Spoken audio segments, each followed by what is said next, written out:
Hello, it's that time of the week where we sit down, strap ourselves in, take a deep breath, and prepare for blast off in a brand new Fun Kids Science Weekly.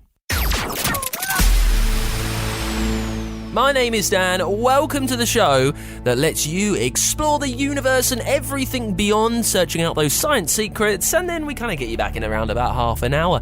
This week, we're chatting to a legend too, Professor Robert Winston. You might have heard of him. I reckon grown-ups that you know definitely have, because he's presented science on telly for years and years. And he's written books too. He's got a new one out. It's called The Story of Science. Soap changed the world. Soap actually is a very important science. So we've been using soap for about 2,000 years, and the first soaps were made out of natural materials, mostly leaves of particular trees in North Africa. But now, of course, soap is universal. And of course, we don't think about soap being important, but if you think about it, during the pandemic, soap was one of the most important things we had because we were able to kill the bacteria on our hands and therefore prevent the spread of infection. And we're checking in with our microbe friends, Benny and Mal. They are two tiny little organisms that are looking at big choices. And this week, we're looking at medical trials. Doctors and scientists are always trying to make treatments better, so they run clinical trials, research projects carried out in places like hospitals or clinics, where the main aim is to obtain knowledge that will help improve the healthcare of adults and children. Yep, they're like tests to make better medicines and create better treatments. All people, adults and children, can help by being tested on. And I've got your questions to answer. This week they're on breathing and phones. It's all on the way in a brand new Fun Kids Science Weekly. Let's kick things off with your science in the news. The company SpaceX managed to blast off a new rocket in a test flight over in Texas recently. It's 120 meters tall. Previously, it blasted off in April before it exploded quite quickly. They say that this test flight went further and higher, but was cut short because of tech issues, and then it self-destructed. Now, all of this they are learning over at SpaceX, because the plan is to use a version of this rocket to land humans on the moon in a few years. And I think there's good and bad stuff with this. It's really good that we're out there exploring the universe, but it is a little bit bad when you think that maybe some of the money that's been spent and the fuel that's being burnt to get these rockets up to space could be used on some issues that we have down here with our environment on Earth. Speaking of environments on Earth, an experiment to test how mining on the seabed could affect life down there has revealed some strange impacts on jellyfish. Companies want to mine and dig at the bottom of the sea to collect precious minerals there, but marine scientists who made test runs on jellyfish in tanks, they've said that they're very sensitive to environmental changes and that sand and rock from the seabed, it moves about and the jellyfish get stressed. So the experts warn that there will be consequences for changing the ecosystem down there. We need to remember, little decisions that we make on planet Earth, wherever we are, can have big consequences for other animals in the ecosystem. And finally, 2 new zebra sharks have been introduced to an aquarium in Dorset in the UK, which could help save the species. Now, normally, these creatures are native to the Western Pacific and the Indian Oceans, half the world away, but Zizi and Rihanna arrived there from France, and staff are hoping they'll breed so they get baby zebra sharks, and experts say this could help conservation by boosting numbers, as they're currently endangered in the wild. And we've spoken about human impacts on creatures around us, but this is a really good one, right? We're doing what we can to help save the species. Brilliant work. Let's check in with Techno-mom then, one of our favourite gadget geniuses on the show. She knows all about technology and everything that we use every day to help make life a little bit easier. This week, we're learning all about energy efficiency, which is all about doing the same job but using less energy, which is much better for the environment. And machines all have an energy efficiency rating. So let's find out how to spot it with Techno-mom. Techno-mom Fast Files. Imagine you're back from the supermarket and are helping Dad to get the shopping in from the car. If you only took one thing in at a time, it wouldn't be the best use of your energy, would it? It would be much more efficient to, well, use a bag. Energy efficiency is all about working out ways to do the same job but using less energy. engineers get pretty excited about energy efficiency because it not only saves money and precious resources, it's better for the environment too. Machines can be tested to see how energy efficient they are. If you've got a new washing machine or fridge freezer, or been in the sort of shop that sells them, you might have seen coloured stickers on the front which shows their energy efficiency rating, with A+, or even A++ being the best. Be the worst. Why not have a look and see if your washing machine or fridge has an energy efficiency rating? Techno-mom, with the Institution of Engineering and Technology, advancing and sharing knowledge. All right, let's get to your questions. And I love this part of the show. My favourite thing that we do. I love discovering things, becoming a science detective to find out the answer to your questions. So do me a favour. If you have anything sciencey that you want answered on this podcast, and you can star on it, so everyone knows it's you, get to funkidslive.com, find the Science Weekly page, you can record a message with your question. You can do it on the free Fun Kids app as well. Just say, "Hi, I'm Dan, and I want to know why flamingos are pink." Something like that, and I will answer for you. I tell you what, let's get to Bethan in Cornwall, who has asked a brilliant question, wants to know, why do we breathe automatically? We breathe because every part of your body needs oxygen. Air fills your lungs. Oxygen then moves over to your bloodstream, which carries it around your body. It makes energy. The waste of that energy creates carbon dioxide, another gas, which you breathe out. So it's in, oxygen, out, carbon dioxide. Now, there are a couple of reasons why you breathe in automatically. Your brain is always getting signs and signals from all over, which looks at whether you need to breathe. There's a part of your brain called the medulla, which tells your lungs how to control the breathing. And actually, so it's got like a sensor in there that says, okay, maybe we need more oxygen, maybe we need to get out the carbon dioxide. Here's what's amazing. You don't breathe because you need oxygen, really. That's not what makes you breathe. It's because you need to get out carbon dioxide. Your brain, this medulla, is monitoring the levels of that gas, carbon dioxide, in your body. And when it gets too much, it could be very bad for you. So you breathe out, and then what do? Well, you got to breathe in. So that's why we breathe automatically, Beth, and thank you so much. Next one, this is from Kyle, who is in Sydney, who wants to know, how do you make mobile phones and how do they work? Well, phones work by talking to each other and sending and receiving radio waves. Radio waves are the longest wave on the electromagnetic spectrum. These are waves of energy flying through the air all the time. And depending on how fast they're moving and how short or long they are, you might be able to see those waves as light. Or they could be used to send text messages. So these phones are sending waves out in all directions, like dropping a stone into water, and then think how the ripples move out. When you make a call on a phone or when you send a text, that ripple, that wave, those radio waves, they hit a base station that's near you. It's a big mast that takes the message and then beams it out again over a much longer distance until it hits another mast that's near someone you want to call. Just think of how big that scale is and how quickly it happens when you want to make a phone call. The waves move at the speed of light. And, well, phones are made with various little parts, like the display, the circuit board, the battery, the microphone, the loudspeaker, and some, incredible metals are used. Copper is used for the wires. Aluminium is usually used to shield your phone. Palladium is used for the individual components, the little bits that make it. Silver is used to conduct electricity in there. Cobalt's used. Tantalum, tin, gallium, indium, so many different materials and metals are made to use a phone so you can talk to someone half a world away. It blows my mind, and I'm very thankful for that question, Kyle. Thanks for sending it over to me. If you have got a question for next week, I'd love to hear your voice, so you can be a star of the show. Get out the free Fun Kids app or get to funkidslive.com, find the Science Weekly page there and record a message.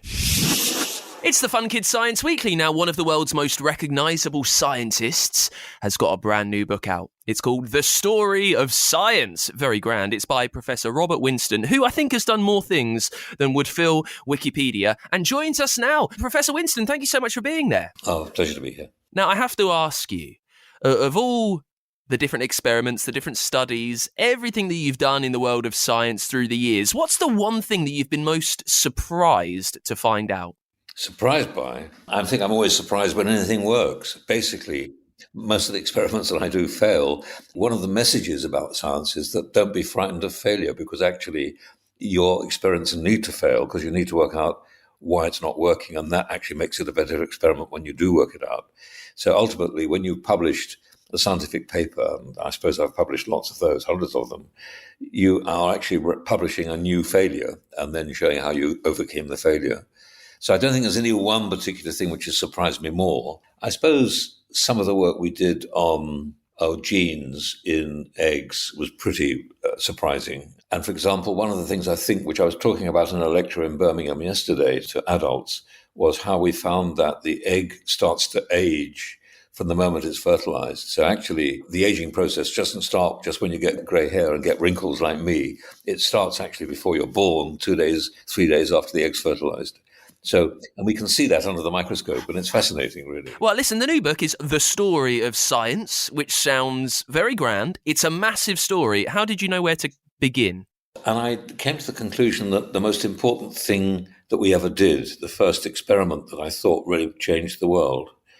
So I chose the stone hand axe as my first piece of science, because that was about 2 million years ago. Roughly speaking, our ancestors, before we were properly human, started to pick up stones and then model them to make axes and to make knives, to make very crude instruments at first. And it took over 1 million years to improve them. But with those instruments, we actually changed our diet and we changed our hands. Two things were really important. We changed our diet, which ended up with far more protein in it, because we were able to take the flesh off the bones of animals in desert places and in the savannah in Africa. And secondly, we also were able to start manipulating things with our fingers. We developed the finger and thumb, the opposable finger and thumb, which are part of that making models. That actually is the most important tool we have. We can really press very, very hard, almost to the point of pain, and we can actually press very, very gently, like a delicate feather touch. So the human has that immense capability, which came out of developing these tools. And I think thirdly, of course, communication with each other, because we started to hunt together, and that was to protect each other. So I think those three things resulted from the stone hand axe. But it's only really recently, it's only in the last 50,000 years that we've really improved that stone hand axe to make a really good knife. But if you look at museums, you can see how amazing that technology has improved, that people were actually able to shave with the knives they made eventually in a way that, you wouldn't probably do as well with a Wilkins or a Gillette blade. So it's interesting to consider that. Even more recently than that, I wonder, say in the last 200 years, there has been so much discovery and so much invention, from the combustion engine to different vaccines and now computers and the internet. And I wonder if in your research and your discovery, you found a really important science invention, something that we have completely overlooked that should get more credit than it does, Robert. Well, the obvious one's in the book, which is the invention of soap. Soap changed the world. Soap actually is a very important science. It's the ability to make an acceptable alkali, not an acid solution, which actually will wash fats off and get rid of grease. So we've been using soap for about 2,000 years, and the first soaps were made out of natural materials, mostly leaves of particular trees in North Africa. But now, of course, soap is universal. And of course, we don't think about soap being important, but if you think about it, during the pandemic, soap was one of the most important things we had, because we were able to kill the bacteria on our hands and therefore prevent the spread of infection. Well, listen, it's so good to hear about some inventions, and I know there's loads more in this new book. It's The Story of Science by Professor Robert Winston. Thank you for joining us.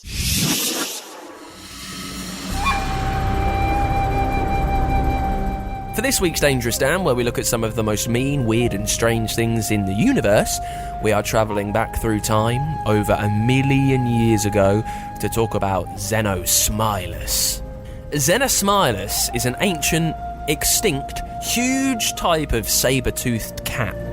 Fossils of the creature were discovered in 2001, so 22 years ago, not too long, in Florida, over in the USA. And it was big, this creature. It could reach about 2 meters long.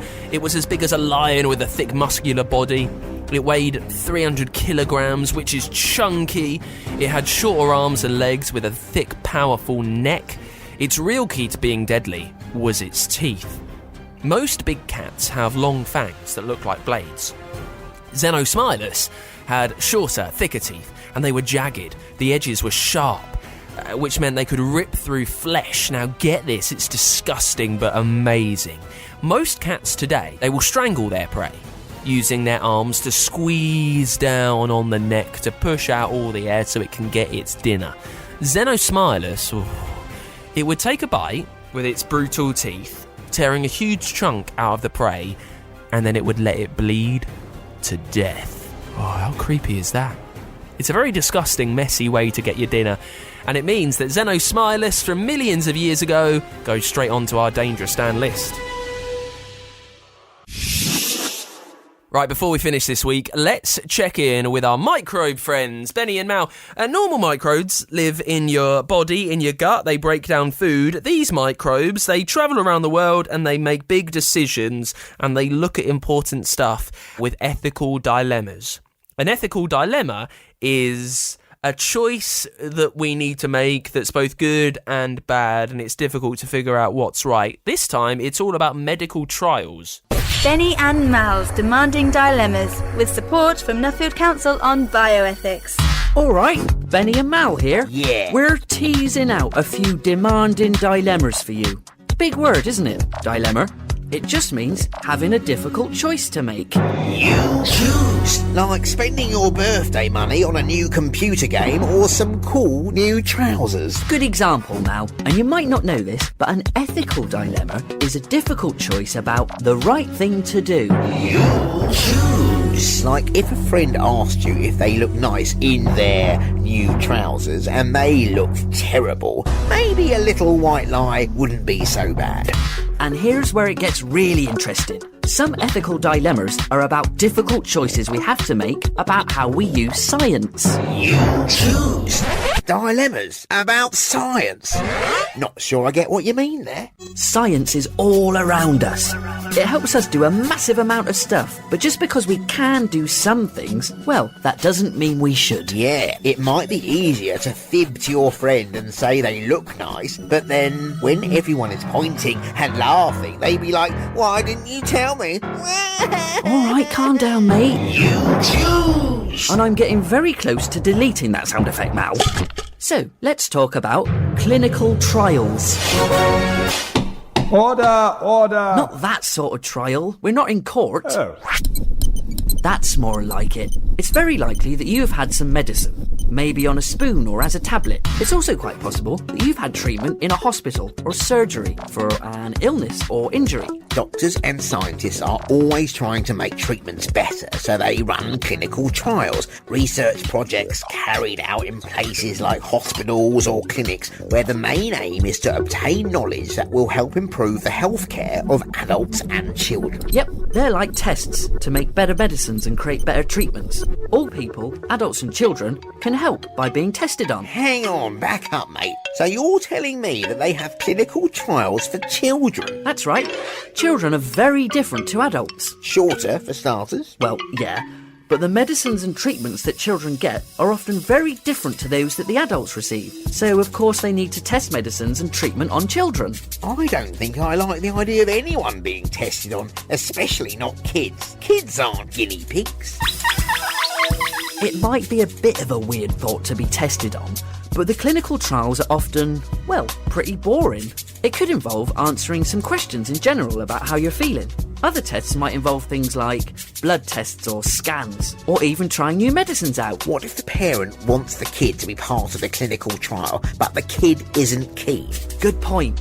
Parents often make important decisions for their children. But yeah, shouldn't children have a say about what happens to their bodies? That's a fair consideration. Of course, it could work the other way. What, like you mean the kid wants to take part in the research, but the parents say no? Could happen. Doctors can't force anyone to take part in a trial. Clearly, where kids are concerned, parents will have a say too. It's likely they'll try to find ways to encourage people to take part, even offering rewards like money. And don't forget, people taking part in trials are helping scientists discover all sorts of new health treatments. Well, if I'm going to get loads of super health benefits from the trial, sign me up. Sounds good. Hold on, mate, you're jumping the gun.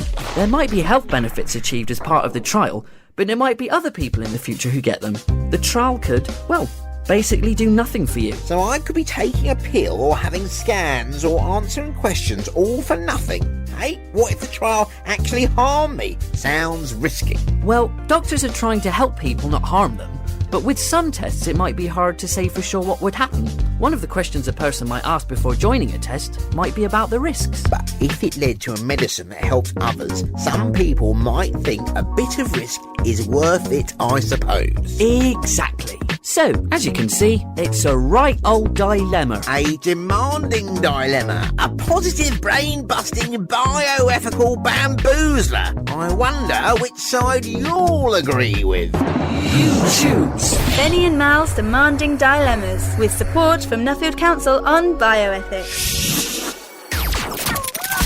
And that is it for this week's Fun Kids Science Weekly. Thank you so much for listening. If there's anything sciencey you want answered on the podcast next week, please do leave a voice note for me on the free Fun Kids app or at funkidslive.com.